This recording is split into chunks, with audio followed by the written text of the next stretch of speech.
Welcome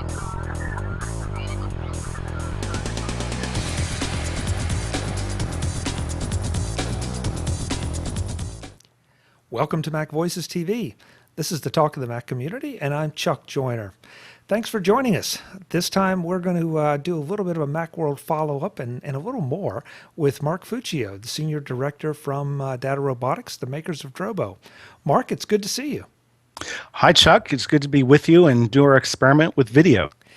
Hopefully we're beyond the experimental stage, although with our setup, I'm not quite sure some of the problems.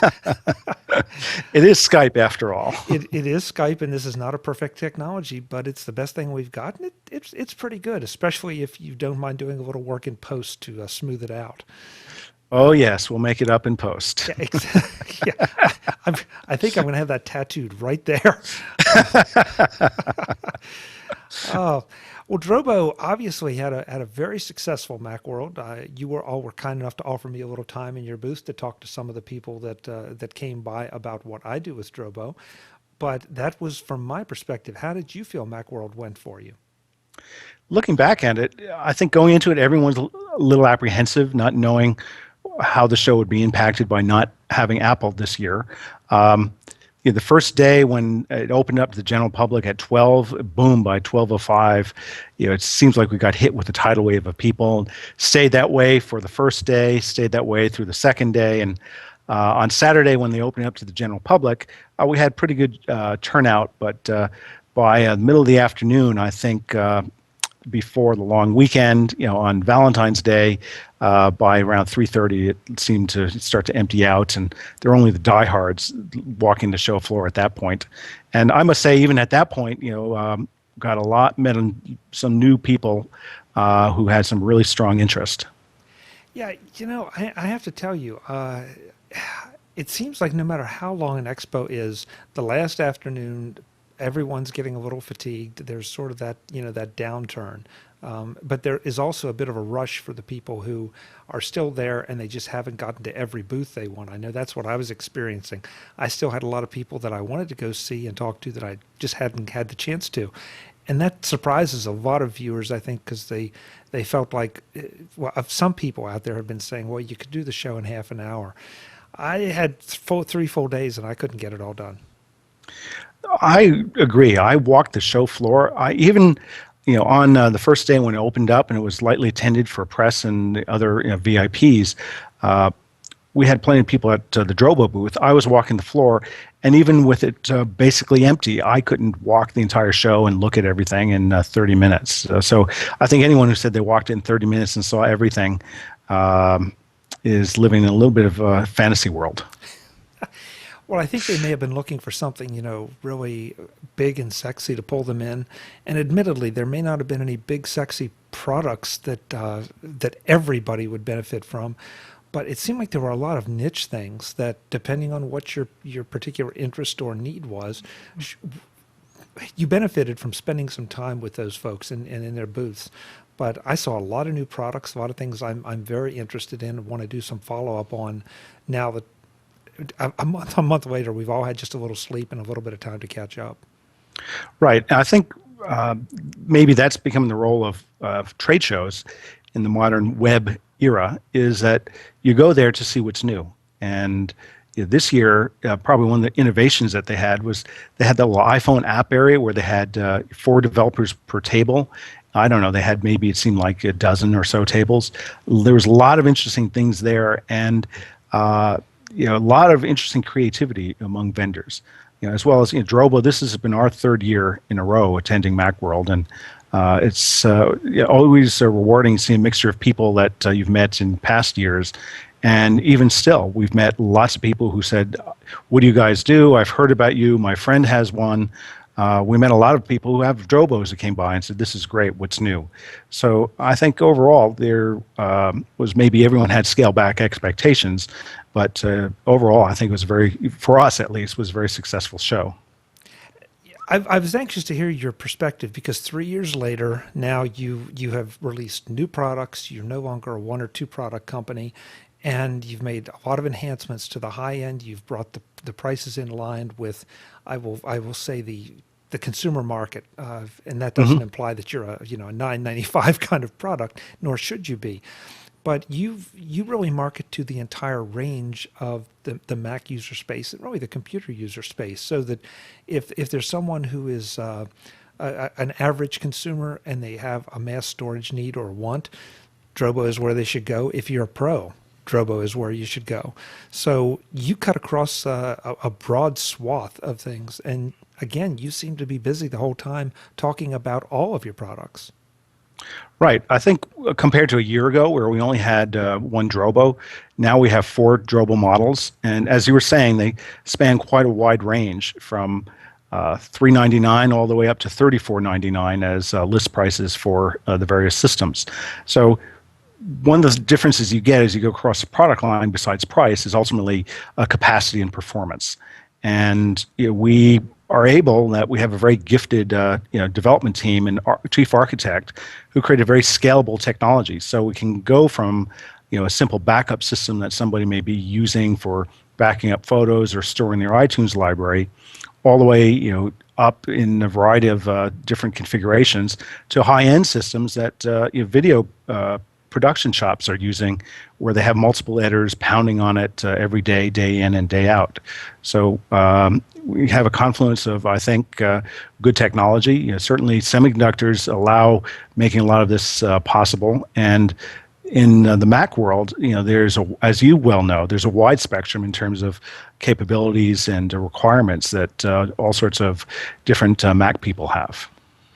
And one of the things I was telling the people in the booth about the way I look at Drobo is that a lot of us have these needs. We don't even know that we're either there or we're on the cusp of it. But when you start shooting video, when you start gathering up a lot of photos, especially with today's cameras, with the higher megapixel numbers and even RAW, it's and let's not even start to talk about iTunes and the video in iTunes.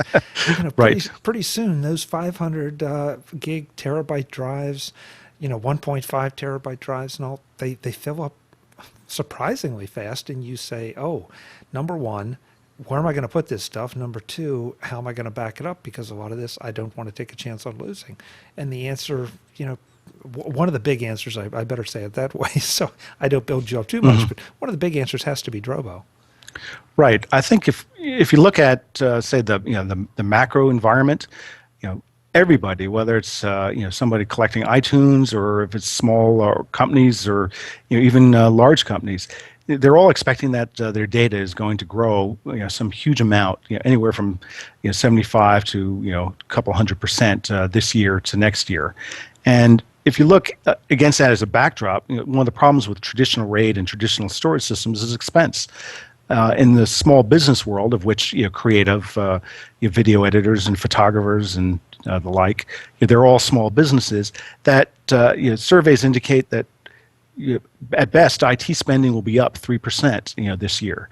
So it's like they're in a pressure cooker. Their data is doubling, their budgets aren't doubling, so they have to do something different. And I think as a company, we're lucky that we're bringing our technology to market at a time where these pressures are just becoming overburdensome and unbearable for many people.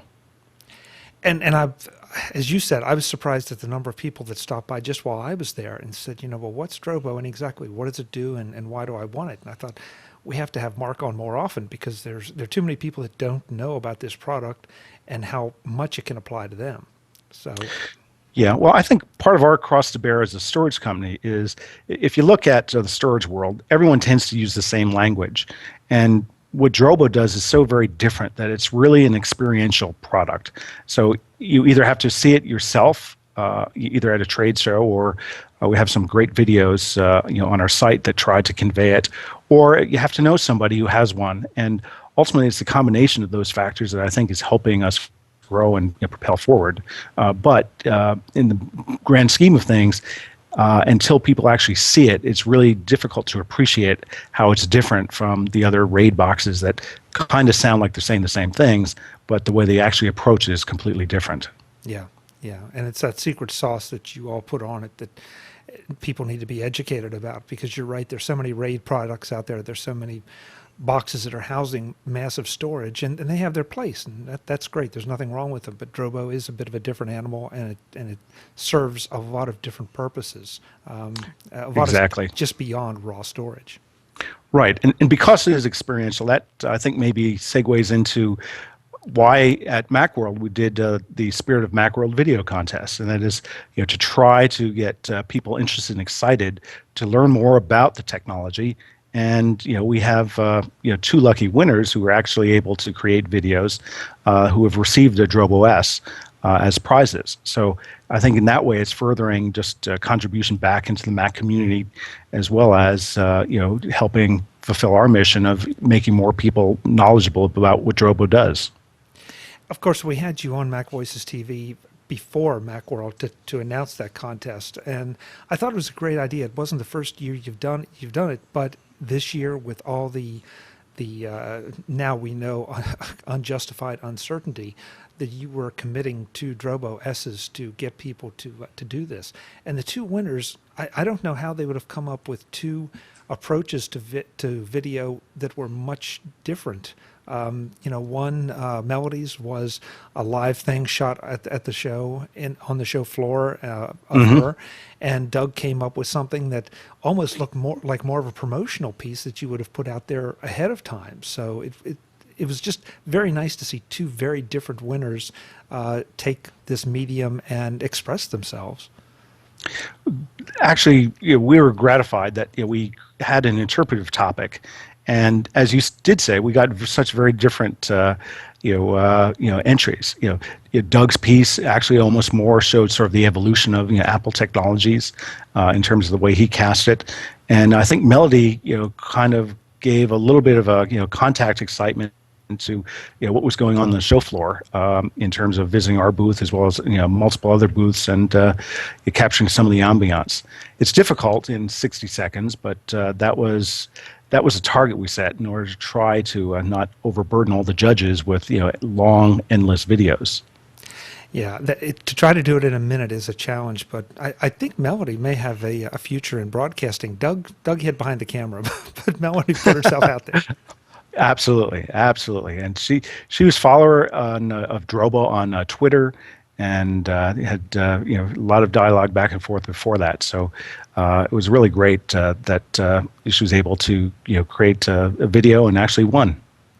And of course, what we're going to do here is piece this together. We're going to talk to both Melody and Doug and show their videos on this edition of MacVoicesTV. So if you're just getting started in this, folks, stay tuned. You're going to hear from both of them and see their videos as well.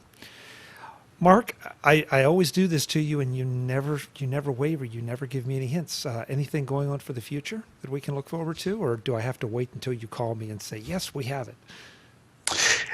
As always, Chuck, we have our engineers hard at work at something else, and as always, I'll have to say that I feel really sorry for them because they work really hard, and at their products at places like Macworld, people come back and they say, I bought after I saw you last year, and I really hate to just tell you this, but I really don't think of it very much. It just sits there in my office, and I tell them, that's the perfect thing I want to hear because, ultimately this is a tool. It's not something that's supposed to be an object that requires care and attention. Yeah, that is the best testament, and I'm sure the engineers would like to do something with sparklers or fireworks or something so they had a little more attention, but that's not what it's supposed to do. No, that's not what this company is about. Well, Mark, you're welcome anytime on Mac Voices and MacVoicesTV to talk about whatever you're doing, because it's always interesting, and I repeat, I think it applies to a lot more people than realize. So the more we get the word out there, the better. Thank you very much for your help, Chuck, and I look forward to talking to you again as 2010 unfolds. Definitely. And folks, stay tuned. We'll be back with Doug and Melody shortly. And in the meantime, you can start to look at one of their videos right now.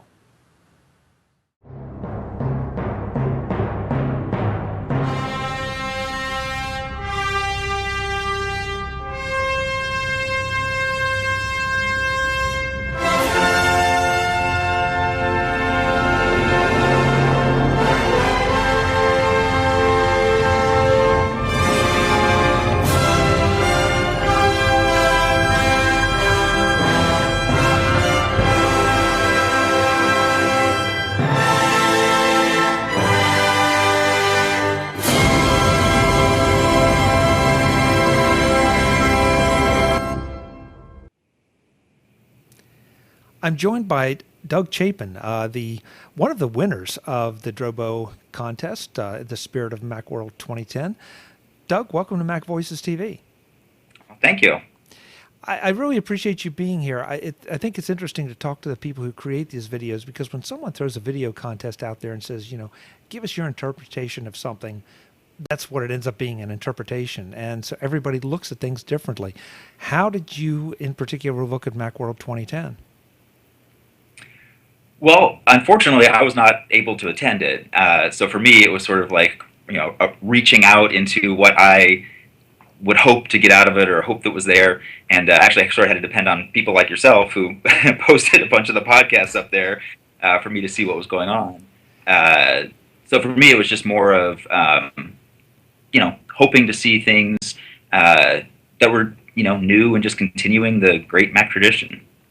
And I have to say that I think you may have surprised the people at Drobo. I don't think they even considered someone entering who was not going to the show, which that's what made the interpretation unique. And so you decided to try to make it a little more, not of a time lapse thing, but I guess of an overarching kind of look at where Apple has been landing in 2010. Yeah, well, I mean, a Mac plays such a big part of my day-to-day life. I thought it would be kind of neat to just go back and just from the beginning to the end, basically, and kind of touch on all the neat, incredible things that technology that they've kind of pushed forward. And this was a great way to do it. Yeah, I think you gave us a lot of fond memories, because the machines you showed and everything, most of us have owned a lot of those somewhere along the way. Yeah, I did too. Okay, so let's get just a little bit video geeky here. What did you use to put together the video? Just use Final Cut. Oh, Just Final Cut. Well, you just tossed that out like, oh yeah, just in an evening I threw together Final Cut. Well, it really didn't take that long to do, to tell you the truth. I pretty much just went and plucked a bunch of the photos that you saw and dropped them into the timeline and just kind of put moves on them and found we can get into it a little bit more. You want me to continue with the whole process, or? Sure. Yeah, I'm curious. Okay. Because again, everybody approaches this differently, and the folks at Drobo said Final Cut, iMovie, whatever works for you. So what worked for you? Well, Final Cut worked because, and I knew, going in, it's like I wasn't going to be there, so I wasn't going to have any footage. So I figured, well, okay, stills, great. I know how to work with stills. I can drag them in and go. And what kind of the whole inspiration, actually, if I can go on to that, was, it is 2010, and I kind of went with a 2010 idea. And yeah, being a big sci-fi fan myself, also, 2001: A Space Odyssey, and then 2010, I kind of went on that theme, and taking the the iconistic music from 2001: A Space Odyssey. Taking that music that we all know so well and using that, putting it with the pictures, kind of the history, and the thing that I really liked was that in the artwork for the movie 2010, it's the year we make contact, and being that the iPad kind of looks like a black monolith, at least from the back, and contact is the way that we interface with it. The year we make contact with the iPad seemed kind of a logical way to go, and that was sort of the inspiration. Really, it was because the iPad had just been released, and that was sort of on my mind, and the whole 2010 Black Monolith iPad, that's sort of where the whole thing came from. And then just to find the photos, that was fairly easy. Grab those, stick those in Final Cut, grab the music, do a little Photoshop on the end poster there, and you're good to go. That's how it came about. At least you didn't have any apes or flying bones or anything. We appreciated that. No, I wasn't going to spend that much time because I figured I really didn't figure I had much of a chance because I wasn't going to be there. But I thought it was great that they, liked the fact that I was able to, take a shot at it not being there. Well, I mean, it came off looking so polished and so professional. It looked like it could have been a promo for the show itself. So it was really well done. What do you do for a living? Yeah, I know I'm teasing you about just Final Cut, but obviously you have a little experience here somewhere along the way. Yeah, I say just Final Cut because during the day at work, I'm actually on an Avid. So my day job is on an Avid. When I come home, it's Final Cut. So usually Final Cut is I do all my side projects and all my kids' videos. I've got twin 4-year-olds that I cut together stuff all the time for them, and so Final Cut at home and Avid during the day. That sounds like a pretty good life overall. Yeah. Yeah. So, so tell us what you're doing with your Drobo now that you have one and have been integrated into the Drobo family. Yes, actually, believe it or not, I actually already had one, which was and that's why I loved it so, and I've loved it so much. But the Drobo S, which is what the prize was, that I really had my eye on because it got the 5 bays instead of 4, and I've been eyeing one of those, but I already owned one, and I really didn't want to fork the money out for another one. And I have a system of double redundancy anyway, where I've got my Drobo and then I've got a backup of the Drobo, which I bring off site. But that's not a RAID or beyond RAID like Drobo is. It's just a standard 2 terabyte drive that I bring in to work, and it's starting to get full. So my plan is to integrate both Drobos, one backing up the other one, and putting the old one, making it sort of a NAS, and just porting that from one room to the other, and then I have my backup at home in 2 different places. So that's the plan. And actually, what I'm planning on doing is making another video. Surprise, surprise! Since I'll have twin Drobos, I'll use my twin kids to help me port the media from one Drobo to the other. That's the plan, anyway. Slave labor is this? Well, I figure they're 4 years old, so I figure twin 4-year-olds can port media from one Drobo to another one. That's pretty fun. Yeah, and they should be able to. I think it's great that you were a Drobo owner already, and you liked it enough that you wanted to go to the time and trouble, because I know that you're making light of this, but anytime you see something like what you produced, I don't care whether you were shooting live or just working with stills, it takes time to get it right and do it. And so it represents more than just an evening of throwing something together. Yeah, I mean, in terms of the time it actually took me to produce it, it was one evening. But there was some thought into doing it and figuring out what I was going to do exactly, and kind of the thought process going behind it did take a little bit of time. So, and then the polishing, that's what I do by day. So by night, the polishing was there, I hope. Well, it definitely was. Doug, congratulations! I really appreciate it. I don't know if the folks at Drobo are going to do this again next year, but will you be in the running, you think, again next year? Well, I'd love to produce stuff on the side. So any contest I can find, I'm usually up for. Do you have any website or anything that you want to plug so people can find out more about you or see any of your work? I don't really. I mean, I've got my professional website, which is just most of my work. People are welcome to go check that out. It's dchapin.com, and it's basically got all my professional work. So. Okay, and I'll put a link in the show notes so they can find it easily. So it's not much. I don't think I've updated it since I got my. I've only been here where I am for a year, so I don't think I've updated it since then. So it'll probably is old. Hey, that's all right. That's part of the game, Well, Doug, thanks for taking the time to talk to us, and congratulations on the Drobo S and winning the Spirit of Macworld 2010 contest. Thank you very much. Hi, I'm Melody, and I'm here to capture the spirit of Macworld. Here we are with the superstars of Macworld. I'm here at the Drobo booth. You guys have saved a lot of people from losing their data, and I just want to say thank you for giving me the opportunity to win my own Drobo.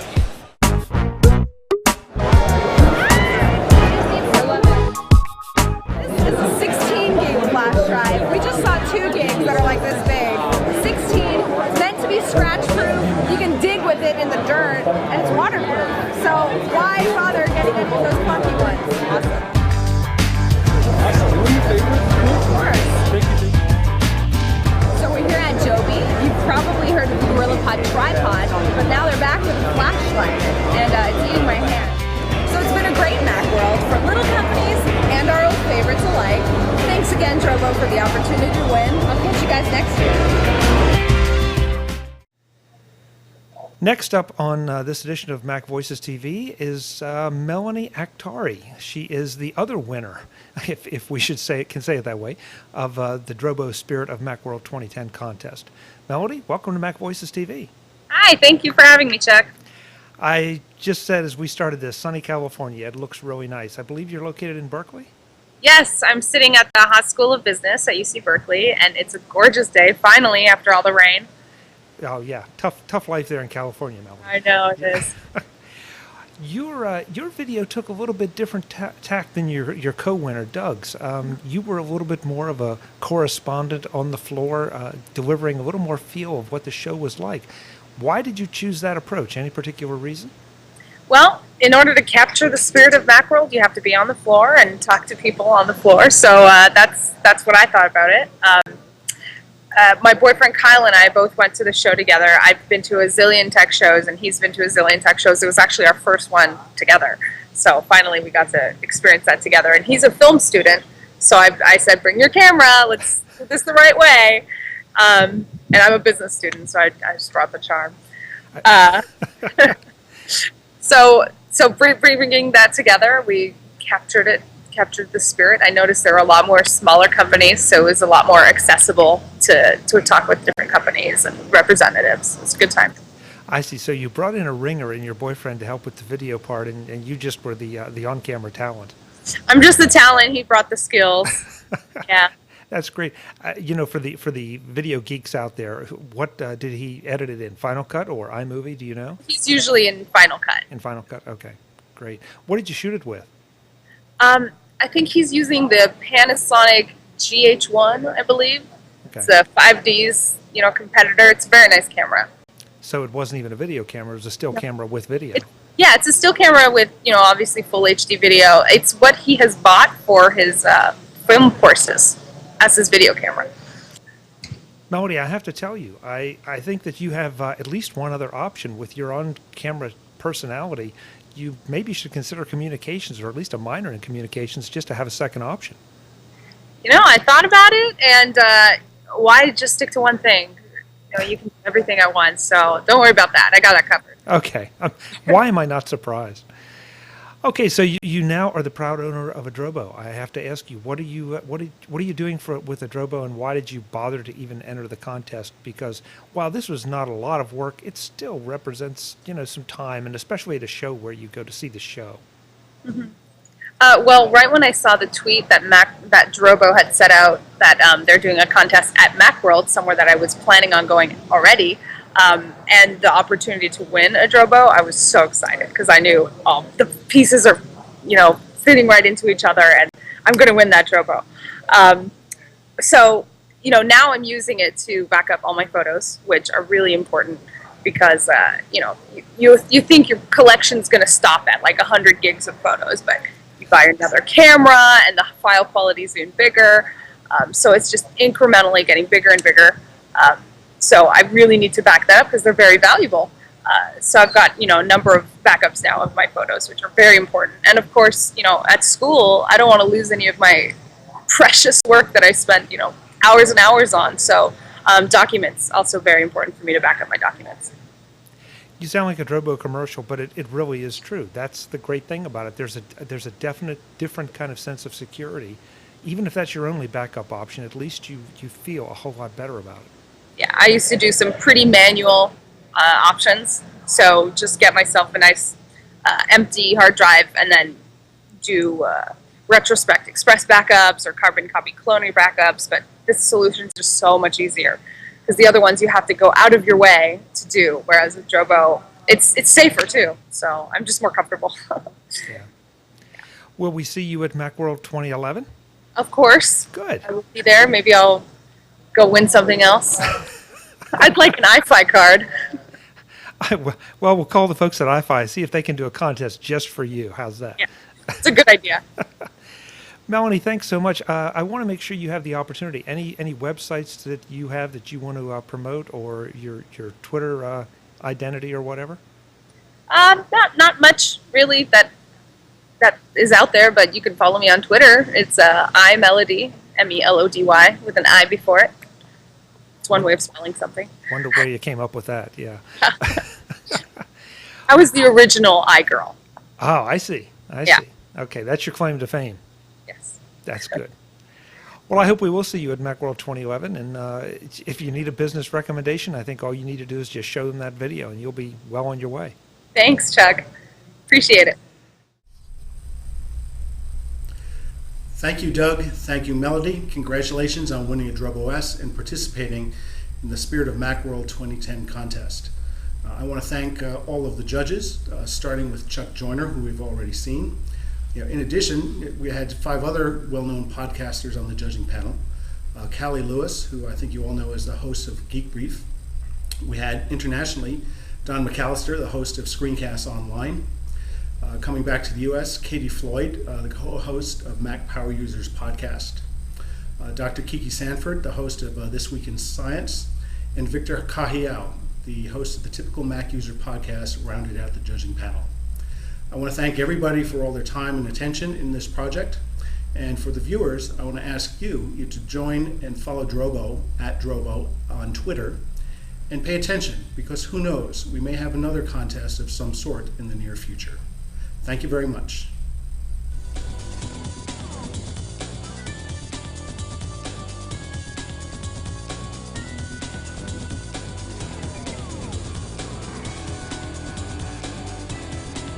MacVoicesTV is part of the MacVoices group and a member of Mac Level 10.